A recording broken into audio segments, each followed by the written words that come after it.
Now, Chelsea have been the laughing stock at this transfer window so far, with all the horse trading of youth players and the incessant transfers of goalkeepers that they've been involved in. It felt like their window went from comical to a disaster to what the hell is actually going on there under Enzo Maresca and this whole blue coat, the whole situation. But today we've had the news that they have got serious really quickly, and they've went out and got one of the coup transfers, I think, of the Premier League summer transfer window by signing Pedro Neto from Wolves in a deal worth around 60 million euros. And Pedro Neto is a player that has been linked to a lot of top-end Premier League clubs, mainly Arsenal, over the last number of months, in a deal that Wolves, I don't think, need to sell, but it felt like, the next star they would be selling for big money to maybe further finance the Gary O'Neill revolution could be Pedro Neto.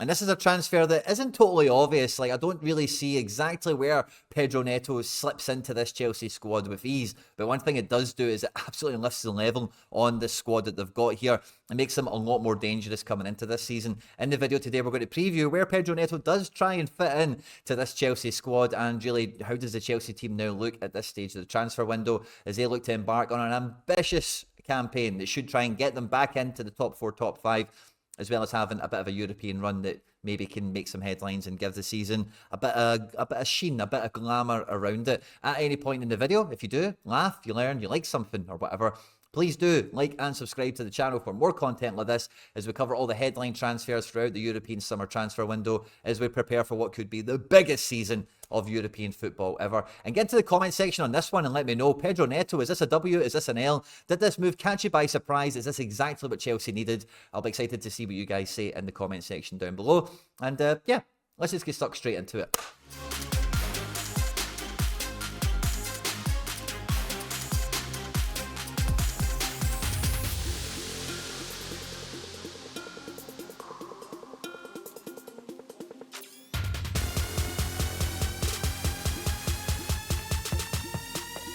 Now, the last couple of times we've covered Chelsea here on the channel, it has been fingers in hair, looking between looking between our fingers and trying to see what the hell is actually going on there and what they're all about. And really, when we look at the squad, I've not really changed my opinion on it overall. Like, I can't pick a best 11 out of this squad. I really don't know exactly how it's going to shake out, particularly for the defence, who's going to be fit, who's going to be called upon.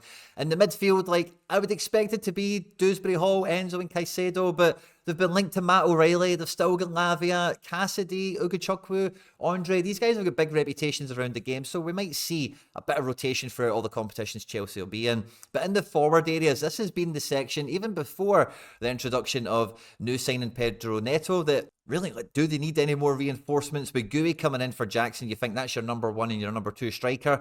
And say we move Neto to the side here, there's 3 wingers, there's 4 wingers on both sides of the pitch here.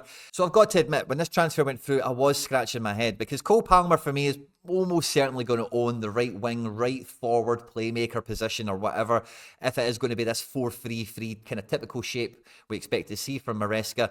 And on the left, it did feel like Nkunku would be the man, and then you've got a bit of insurance in Sterling and Mudryk if he was to get injured. But I don't think they're wanting to take that chance. I think Sterling and Mudryk, maybe their days are numbered, because this really should be a fight every week between Nkunku and Pedro Neto for getting into the Chelsea starting 11. Now, between these two, I think they offer very similar things. They're both very good at transition, very good at picking the ball up from a bit deeper and travelling up the pitch with the ball. They've both got magic in their boots, and really, at the game that Chelsea are playing, trying to get into the top 4, the top 5, you need as many players that do have magic in their boots, can be called upon against all levels of opponent to deliver when the time is when it's the time of need. And for the transfer fee, and I know for Chelsea, 60 million euros isn't a lot, but you've got to think that Pedro Neto is coming in, has been told, you're going to be a part of the best 11, you're going to be part of all the success that we're going to have here at Chelsea in this wonder kid conglomeration that they're trying to have in this team here. But I do worry for Nkunku, because I do think Nkunku is definitely one of the best players in this team, is one of the closest players to being world class when fit that Chelsea have on their books at the moment. Maybe this opens up something else. Maybe he could be an actual centre forward option. We've seen him do that for Leipzig very effectively.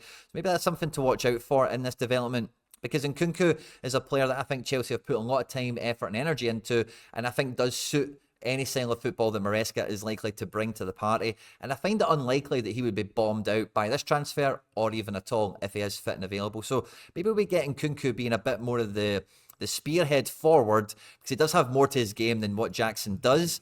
And depend on the opponent, depending on how this team fleshes out, maybe this is a knock-on, a domino effect that we see happen here for Chelsea. But otherwise, if it is just Gouy and Jackson through the middle, maybe Madueke has been linked to a few teams, namely Newcastle recently. Maybe he was to leave. And I say if Sterling was to go, who knows who'll take him right enough. But maybe they're not actually that overstocked in these areas. And then with the versatility you get from an Nkunku, even Sterling does give you decent versatility, I would say. And Palmer, very versatile also. That maybe now they can roll with the punches a little bit better. They can do something week to week, game to game a little bit more. So I do feel that Chelsea really do need to nail in a first choice, best choice back four defensive unit here with whatever goalkeeper they're going to go for, whether it is Philip Jorgensen or Bobby Sanchez. And the midfield, like I mentioned in the kind of the prelude part of the video, like it should pick itself, but maybe it doesn't.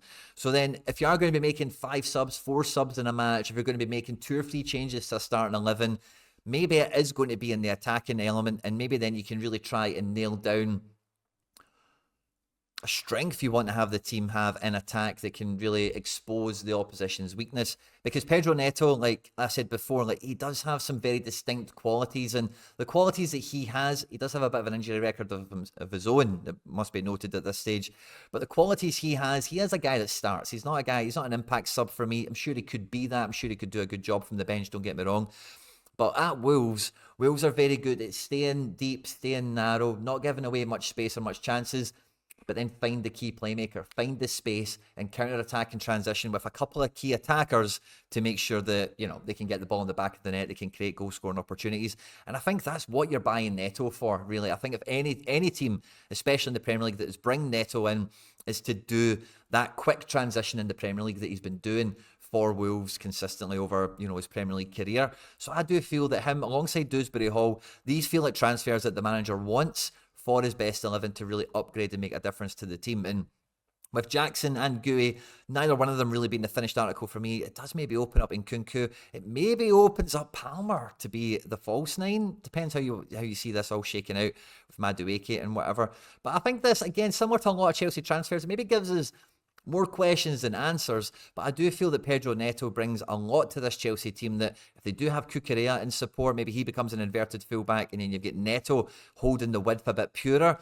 And then maybe the alteration could be you play Chilwell as an out-and-out left back, and then you've got someone like Nkunku who can drop into pockets of space, play off the front man, whatever it might be. So it might be, you know, I say they can switch their tactical strengths, they can switch their desired route to goal maybe a little bit easier now with somebody like Neto coming in, because Sterling and Mudryk, I think, have been rather disappointing in Chelsea shirts overall. Both cost a lot of money, and maybe if the worthy suitor does come around, we see them leave, and then this becomes less, I wouldn't say questionable, because I think Pedro Neto is a great acquisition, but questionable in the sense of, like, where do they all fit? What is the best front three? What is the best 11?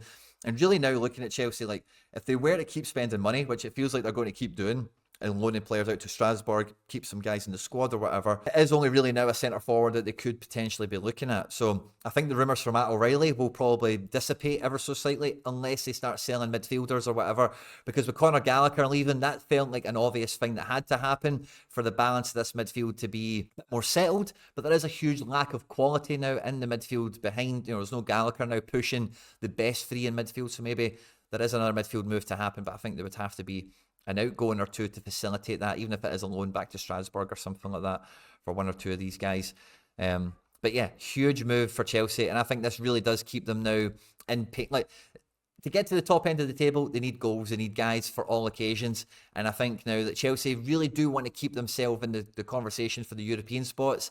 I don't think this move, like they needed this move to keep into the conversation with the European spots, but I think it's really hard to overlook Chelsea now before we kick a ball, before the season starts, for a team that really should be competitive in virtually every match they come into, and no matter who is fit and available. And last year we've seen some horrific injury crises and lots of other kind of ad hoc situations across the Premier League with Newcastle and Tottenham particularly.